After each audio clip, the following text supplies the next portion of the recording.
Serkan Usta. Ne yapıyorsun? Koltuk takıyorum. Müslüm Baba bizi bitirdi be.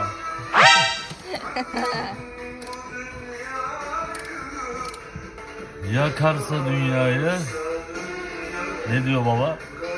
Garipler yakar. 2, 3, 4. 1, 2, 3, 4. Ne yapalım, süngerden suyu ancak böyle çıkartabileceğiz. Yenisini de bulamıyoruz. Yenisinde şirketten sipariş vermemiz lazım. Mutfakta dünya para zaten.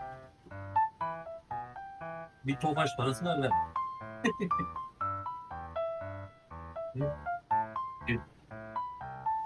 Biz boşuna demiyoruz detaylı özel harekat diye.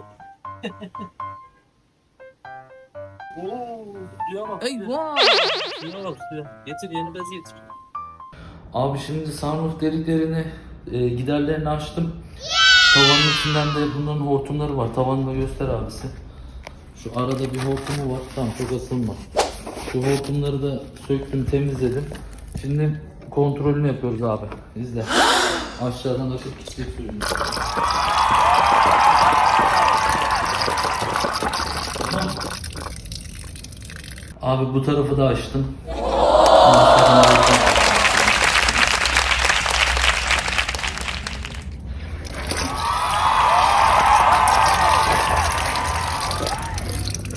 Giderlerimiz açıldı abi.